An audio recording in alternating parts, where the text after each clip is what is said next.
Ram Teri Ganga Mali. So this is first I will just narrate what is the Sunday Gentleman. A cue is offered from the life and times of late best-selling author Irving Wallace. I don't know, many of the present generation may not know, but old time Irving Wallace was a very good author who used to write good biographies also. He has written the biography of Sigmund Freud. He has written biography of this painters and other things, Michelangelo. So Irving Wallace was a very great author. So he has written one book, The Sunday Gentleman. So how he has written, he has given very interesting. For 20 years, he struggled as a freelance writer for various magazines. He used to work for magazines. During this period, he had to compromise his writings to suit the target audience and suit the editors. He could not write on his own. This was compulsion to enable him to retain his job. Exactly now, the all researchers and academia in this predicament. They have to write whether they like it or not. He toiled 6 days a week to avoid bankruptcy. However, to preserve his creativity and sanity, he kept Sundays to himself to write as he pleased, a free man for his own pleasure and satisfaction. His genuine writings on these Sundays over a period of 20 years were compiled as a collection of essays with the title The Sunday Gentleman. In the first chapter of the book, he narrates why he chose the title. So this is why reason he gave. It's a tradition. It was a tradition in England in the 17th century that those who owned money, they had to go to prison if they are caught by the money lenders, and if they don't. But however, if they are moving around in a Sunday, nobody could arrest them because Sunday is a Lord's Day or Sabbath in Christianity. So they could move freely and moneylender could not approach them. No business can. So these Sunday gentlemen used to come, go underground 6 days at a week, and then they used to surface on Sunday as a free person to do as they wish, and from Monday again they will go underground. So, so this is, he says, the Irving Wallace used to do this in his writing. 6 days he would write for the editor and the audience, and one day he would write for himself. So I tell the authors who come to me, I said, "You are अच्छा काम है जो good work you do on a Sunday, and don't publish this in fast track mode or a pretty journal. Keep this for good journals. So be a Sunday gentleman one day at a time." However, the Sunday Gentleman, Wallace drew parallel to his predicament of 20 years as a freelance writer with 17th century England. During this period, he wrote 6 days a week, and one day, 7 day, he wrote for himself. Over the years, however, Sundays were not enough. And Wallace, as being a gentleman, only once a week pricked his conscience. After some time, he said, I should be honest every day. And when he became richer, his books became bestsellers. He became a Sunday, all 7 days, he became a Sunday gentleman. So he write as he pleased. So he gave up his job and started writing books and enjoyed free life all 7 days a week. I said, your time will come. He took 20 years, 30 years to become a free man. So you can also do it. I am a free man now. Now I have retired. I am just a visiting emeritus, so I can say anything, I can write anything. So you have to, but you have to preserve that ethics, at least some portion of ethics in some part of your soul. Don't sell your soul completely. I mean, you have to be pragmatic also. Things are bad in the academic year. So I said, ki, okay, I will publish, chalo, letter to editor, ek chap do, chalo. Don't publish very false data. That may harm people. Publish something innocuous just to humor the year, but don't make it a habit of publishing only those things. Then you will lose your reputation in the long run. So just publish the minimum requirement to retain your job, and don't make it a habit. And serious work every Sunday, you may do it privately, but every Sunday you can keep it for a year. And that is one example from the Sunday gentleman. Other is an example from the Ganges. My mother used to tell me this when I, from childhood, I heard this. My mother was brought up by a grandfather, by her grandfather in Varanasi and Agra, who was the first chemical examiner of independent in India, D.N. Chatterjee. He was a chemical examiner, and he did a lot of research with the Ganges in Varanasi. He would take the water from the most polluted and try to do chemical, and he will find that water is not having much indication of pollution. So my mother used to tell me that this is such a holy river. I never used to believe her. I was an agnostic from young age. I said, this is all bunkum. So I never believed her.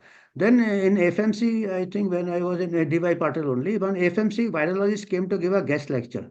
He brought out that Ganges, they have found a lot of bacteriophages, the viruses which kills the pathogens. The high amount of bacteriophages in Ganges, and the water gets purified, self purification by these bacteriophages, which may have potential for replacing antibiotic in future. During the break, I went and hugged him. I said, "My mother is not alive." But I, all these years, I thought that you remind me of my mother. He got worried. I said, "No, it is like that. Ki I never believed her, but now, then I did my own research. So that Ganga, lot of government is making lot of regulation to clean the Ganga. And of course, academic environment, the government is making lot of regulation to increase the publication pressure. So it is just the opposite way. But even the Ganga is getting so polluted that it's not able to catch up with the pollution. So then it has been discovered, there is a paper 2023 only, a diverse range of bacteriophages have been identified in the water of Ganges, which acts as a repository to regulate these pathogenic bacteria. And this is nature's way of self-regulation to maintain the purity of the Ganges.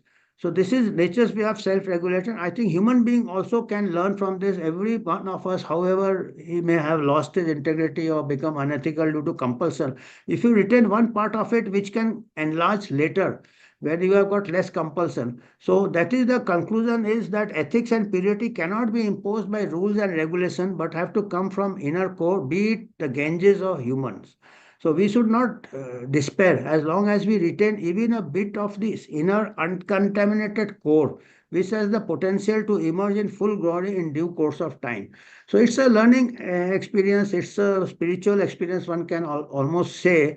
And as I said, every sinner has a future and every saint has a past. So one should see the circumstances under which the person under pressure has to retain, he has to feed his family or other things. So these are some of the, yeah, and I will just go rapidly through the references. I'll be sharing this PowerPoint. So these references are very good. This metrics, the first reference is on the metrics. Second reference on the that how it is misleading, the marks in school colleges do not indicate the competence. And this is the Garfield, the agony and extensive history of impact factor. So he has written a full year on impact factor. The limit is how it is being misused. And nobody is listening to it, unfortunately. Even now, the universities only go by. Then rollout of SARS-CoV antibody testing, the BMJ, as I said, RT-PCR. Then this is a very good book. This is almost a 300-page book on the title is this gaming the metrics, misconduct and manipulations in academic research. This is a full book. I have got this book. So this is a lot of things. I mean, the people have become very enterprising. Those who game the metrics and those who, so the you require a lot of research to catch them. Also, it's almost like a crime branch. Why most published papers are false. That is, of course, Ioannidis had written this paper. It may be due to many factors. This unethical is one part of it. It may be due to lack of research methodology awareness or confounding so many things. So one should not, and cherry picking research and promoting it also is unethical. Scientists behaving badly. Nature. This is the Nature article on so many scientists have admitted to indulge in. Then Abramson. This book is a very good book. Abramson J is an American who has written the commercial takeover of medical knowledge, Overdosed America. This is a bestseller in the USA, Overdosed America. How gradually the pharma industry is influencing publications. It is influencing research. And the pressure to publish is coming from academic institutions and the accrediting bodies. So one sometimes suspects whether they are also got a skin in the game. It may be a major, I mean, something which you can just contemplate. So medical journals and pharmaceutical industries, as I said, this Richard Smith had said, uneasy bedfellows. I said sleeping with the enemy. He has used the word uneasy. Then this is sponsorship, authorship, accountability. This is also where the medical journals are an extension arm of the pharma industry. Richard Smith, his statement. Then this is a David of this is the editors who wrote about the then the Sunday Gentleman, second last year Sunday Gentleman, and last reference about the bacteriophage in the Ganges. So I think that's all. I think I have finished. Thank you everyone for a patient listening. Thank you so much, sir. Thank you very much, sir, for that wonderful lecture. It was always pleasure to listening to you and to know what Dr. Banerjee carries as a legacy. You need to read his editorials in D.Y. Patil Medical Journal. Every like we are a fan of reading. He's a part of our integrative medicine group, and we will just wait when the next editorial will be coming in D.Y. Patil's journal and his book on COVID, The Third Eye, another eye opener for how epidemiology, like Basu sir also told during his opening remarks, epidemiology is the backbone of medical science. And how an unbiased researcher he is an inspiration for a lot of youngsters.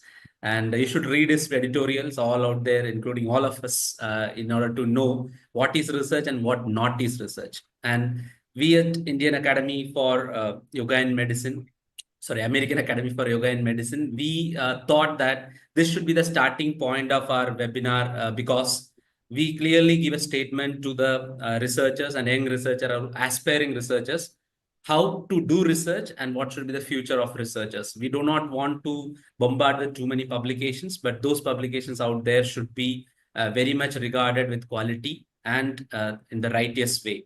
We should earn that publication. So there are a couple of questions from the people. So one is about, can you give an example for salami publications? Because many are new to research, so example would be appreciated. Salami publication is a European salami is a long, I think, piece of meat, and you cut it in number of slices. So it is a paper you have done a research. That research could be described in one paper. Instead of that, you are just doing one research and you are making five papers or three papers or two papers out of it instead of one paper. One part of research, one part of research. So that is you are inflating your number of publication, inflating your metrics.